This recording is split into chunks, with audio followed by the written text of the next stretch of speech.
right, hey now, it's the Rob from 1061. Rob, wait. What? This is post to post. We got to do something big, something out there. What were you thinking? Ladies and gentlemen, boys and girls, children of all ages, Town Square Media and 1061 KISS FM proudly bring to you your podcast champions of the world. He's the R to the O to the B.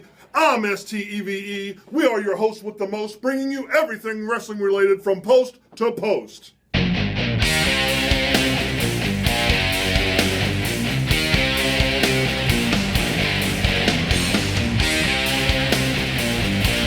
Rob, I was thinking about it, like the golden age or glory days of wrestling. Do you remember they used to actually use managers and valets? Man, I do. I reminisce a lot on wrestling too, and the way things have changed since the olden days, the good old days, as we old folks call them. And yeah, managers are completely underutilized anymore.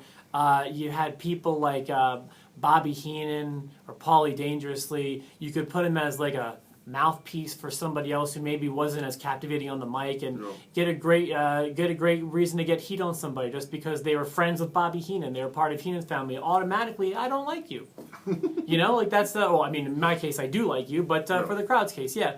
The $1 Million Man, you know, gave a great reason to hate some people. Yeah. James Cornette had some great reasons. You know, like yeah, absolutely underutilized nowadays. Yep, and I mean, valets, Miss Elizabeth, Sunny. I mean, back when you could call a diva, I mean, before they did, but the valets, I mean, gave you something to look at. Oh my goodness, yeah. And back then when they were kind of like now there's so many scantily clad divas that seeing someone like a Sunny or a Miss Elizabeth was really kind of exhilarating. Oh, yeah. You know, so, and I was becoming a man watching Sunny on WWE TV, so it's like, yeah, I definitely remember those days for sure. Yeah, the sun wasn't the only thing rising. Hey, Steve, do you remember when the Big Boss Man rode the Big Show's dad's casket like a surfboard or something? Unfortunately, I do. They had like the Blues Brothers mobile, and what a weird angle to get heat. That was the Attitude Era in a nutshell to me. Yeah, that was almost like the Attitude Era reaching out just to hold on to itself. Yeah, it was like being a parody of itself. And you had like the Hallmark card, you know, with tears that are soaked. I'm sorry to hear your dad finally croaked. What a great gimmick that you just don't see. You know, you don't see stuff like that anymore. Yeah. Rob, do you remember when the wrestlers like came out to their own ambiance and their little symbols shining on the ground and different lights? Oh my goodness, just the spinning shapes of lights. Yes. I do remember stuff like that. Some very memorable ones to me include the $1 Million Man's dollar sign, Razor Ramon's razor blades. That's the one. Yeah. The 1 2 3 Kids 1 2 3. Yeah. Shawn Michaels had like these circles. Psycho Sid had bubbles. Yes. Some wrestlers like would have like just the WWF logo coming from like the sky. Yeah, I remember stuff like that all the time. I miss that simplistic set. Like it just was like neon columns of light. It was like a like you know what I mean? Like it was like lights that looked like a column, but they're just like neon lights. I love that stuff. Yeah, sometimes less is more. Sometimes, you know, I do miss that stuff sometimes. Hey Steve, do you remember the big blue steel cage? Oh, I love the big blue steel cage. Why? It's not a fence. It's a cage. It's not a hashtag. It's not a fence. I mean, you put two monsters in there. I mean, and you just felt that when you saw the big blue steel cage, you know you were in for something. It looked more. It looked.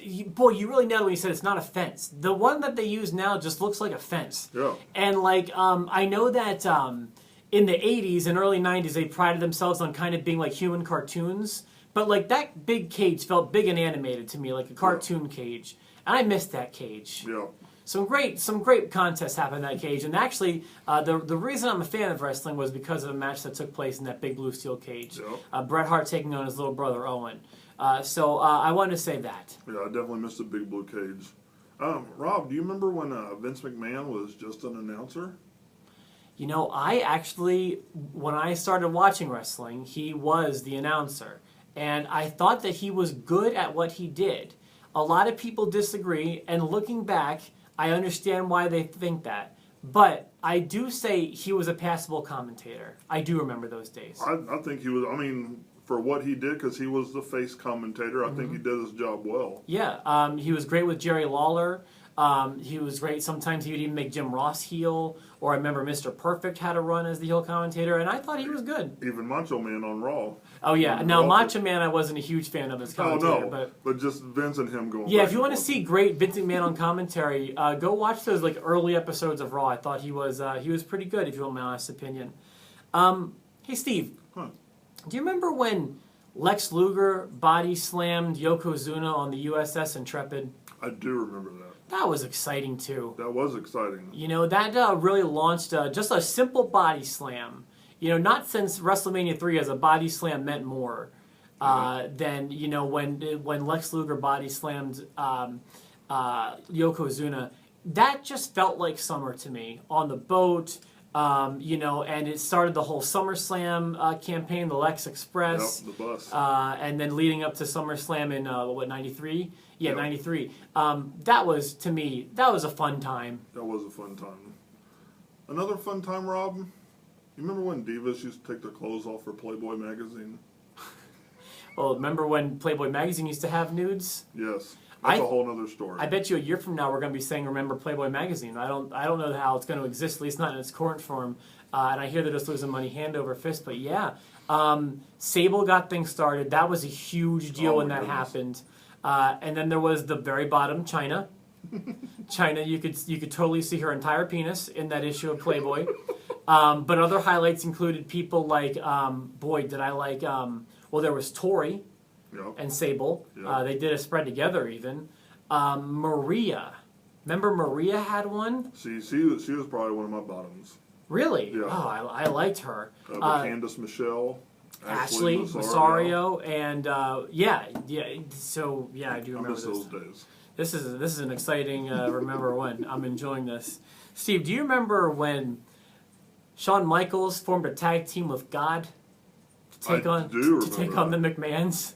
Was that not ridiculous? That was very ridiculous. That was almost ridiculous as Boss Man on a casket. Remember God getting a full entrance? Yes. At a pay-per-view? Despite being invisible? Like, I mean, if that's not one of the dumbest angles, I mean, of all time, that was just completely absurd. I feel like that year, because it was like, I spent a year and a half living in Montana, and I remember that year, I'll just say 2006 to like 2007. Oh my God, it was unbearably bad. If I had to point like the worst year in watching wrestling, I feel like it'd be 06. Oh wow, yeah. So you think about that one before you commit to an answer. But man, maybe that'll be another future topic. The worst year of wrestling. Oh my goodness. So yeah, remember when he formed a tag team with God? It was Shawn and God. Speaking of God, Rob, do you remember gimmicks? When every wrestler had a gimmick. When they all had a second job. Yes. So like they could be a plumber. Or they could be a police officer. Or a race car driver. You could be a repossession man. Yes. Yeah, you could be a race car driver. What are some other great other professions?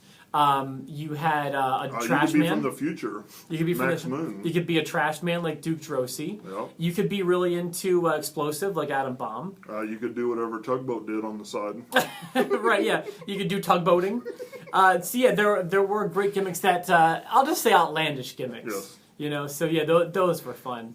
And one last one for you, Steve. Do you remember when, before Raw started, like over the credits of Walker, Texas Ranger, they'd have like this really cool video package? And wrestling fans always know what I mean, but it had like inspirational music, and it showed like Austin winning the title, and all these moments of grandeur that got me so psyched to watch Raw. Yes, any video package Raw puts to be, regardless, or set aside their current, but any video package Raw put together to start their show, I used to love. But I'm talking about before the show started, and maybe you can visualize what I'm saying. But there's a specific one I have in mind that had just like really, really inspirational music, and maybe I'll try to find it online and attach it to this video. But there were, or just like Walker, Texas Ranger. Yeah. Being the lead into Raw. Yeah. Or what about this? Remember Silk Stockings? Oh my goodness. Yeah, so that's our first edition of Remember When, where we just kind of randomly throw some memorable moments from the golden days, the good old days of wrestling from us old codgers in our rocking chairs. For myself, the Rob, my tag team partner, Steve.